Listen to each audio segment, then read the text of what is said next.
빵집 목사의 뚜벅뚜벅 메시지. 안녕하세요. 김태현 목사입니다.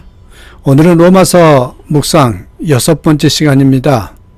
우리가 로마서 묵상 6번째 시간을 맞이했는데 아직까지도 로마서 1장을 넘어가지 못하고 있습니다.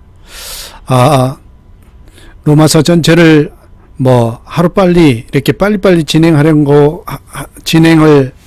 하는 것보다는 한 구절 한 구절 말씀이 우리에게 적용이 되었으면 좋겠다, 그런 생각에서 좀 이렇게 자세히 말씀을 보고자 합니다. 그러니까 여러분께서 이해하시고 진도가 좀 늦더라도 여러분께서 거기에 조금 신경 쓰지 마시고 한 구절 한 구절을 말씀이 어떤 말씀이 있는지, 또한 그 말씀을 어떻게 하면 내 삶에 적용할 수 있는지 그것을 생각하면서 로마서 묵상을 함께 나눴으면 좋겠습니다.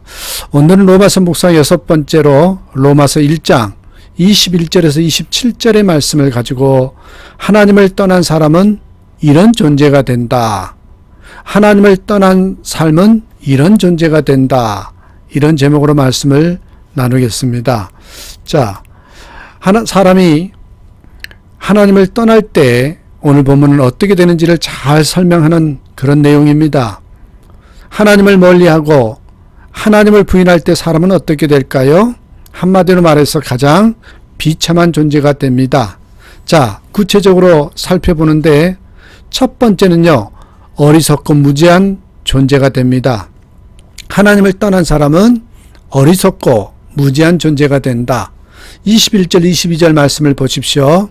하나님을 알되 하나님을 영화롭게도 아니하며 감사치도 아니하고 오히려 그 생각이 허망해지며 미련한 마음이 어두워졌나니 스스로 지혜 있다 하나 우둔하게 되어 썩어지지 아니하는 하나님의 영광을 썩어질 사람과 금수와 버르지 형상의 우상으로 바꾸었느니라. 사람은 누구나 어느 정도까지는 하나님을 알 수 있습니다. 그러나 그 하나님을 아는 지식이 부족하면, 하나님을 높이지도 않고 하나님께 감사하지도 않으면 그 생각이 허망해지고 마음이 미련하고 어두워지게 됩니다. 그러면 스스로 지혜롭다고 하지만 그것은 온전한 지혜가 아닙니다. 사실 이 세상에서 제일 어리석은 생각은 하나님 앞에서 겸손하지 못하고 나는 지혜가 있다, 그렇게 생각하는 사람일 것입니다. 문제가 무엇입니까? 하나님을 떠난 것이 근본적인 문제이고, 또한 하나님을 정확하게 알지 못하는 것도 문제입니다.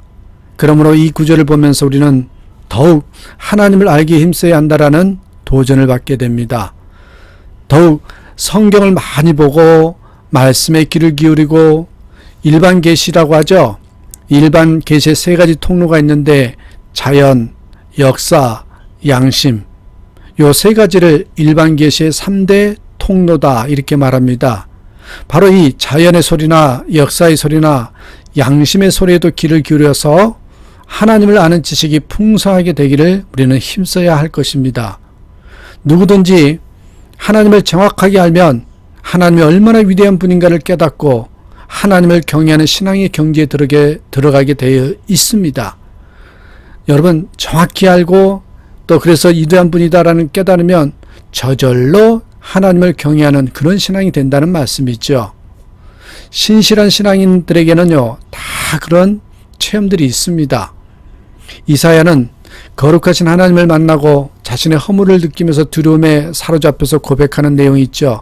옆에 써 있어요. 이사야 6장 5절에 화로다 나여 망하게 되었도다.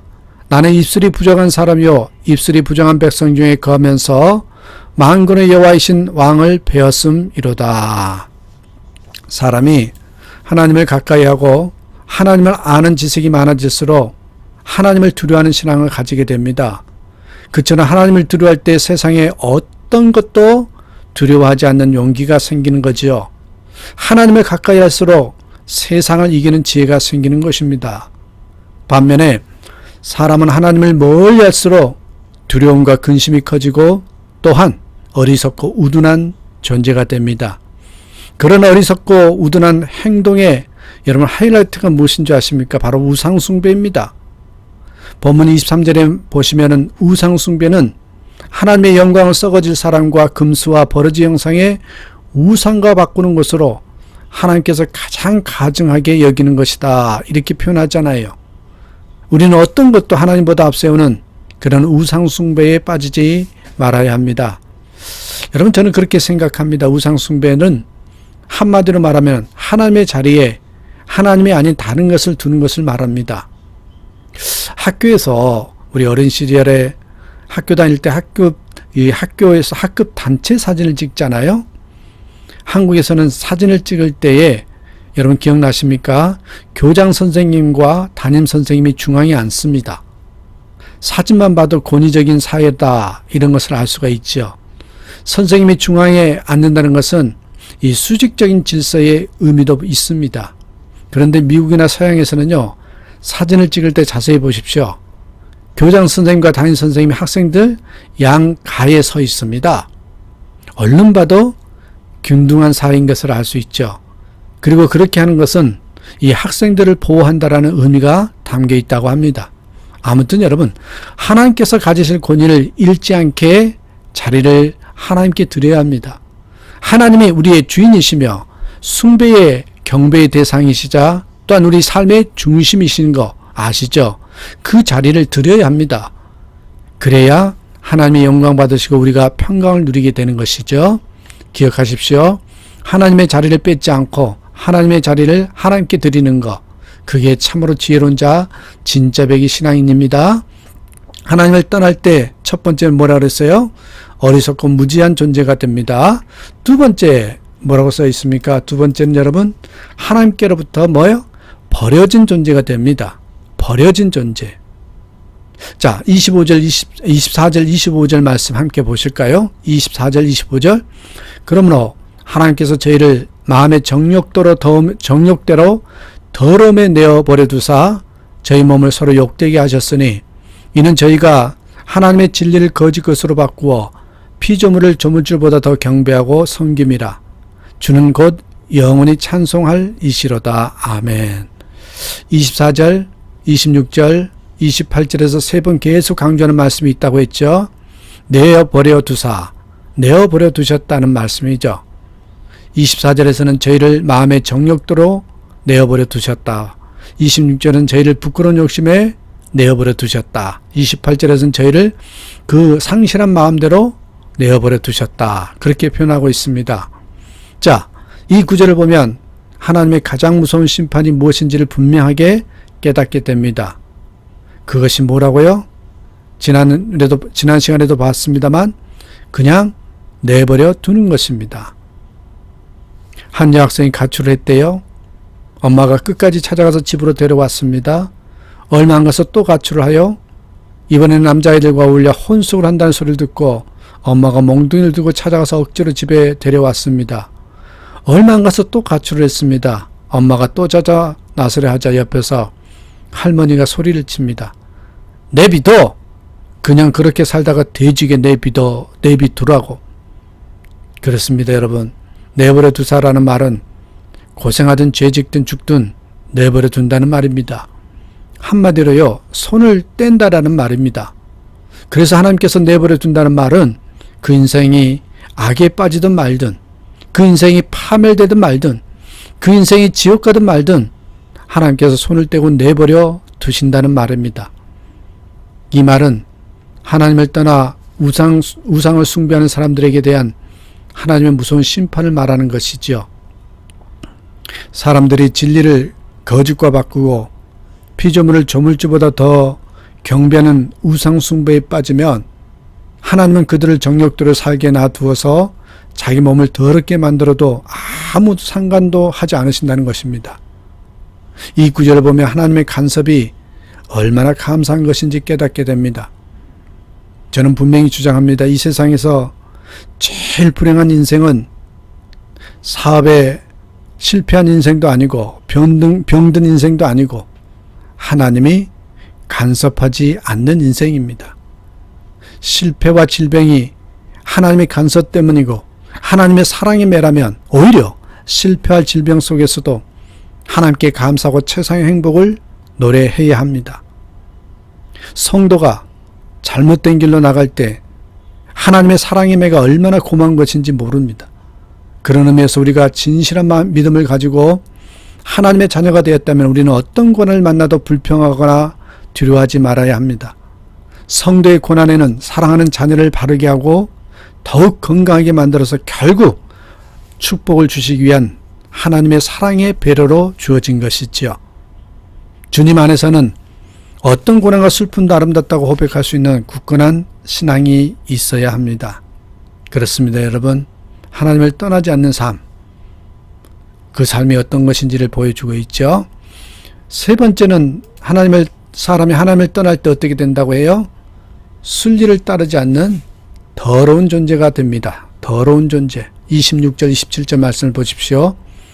이를 인하여 하나님께서 저희를 부끄러운 욕심에 내어버려 두셨으니 곧 저희 여인들도 순리대로 쓸 것을 바꾸어 영리로 쓰며 이와 같이 남자들도 순리대로 여인 쓰기를 버리고 서로를 향하여 음욕이 부릴 듯하며 남자가 남자로 더불어 부끄러운 일을 행하여 저희의 그릇 때문에 상당한 보응을 그 자신에 받았느니라.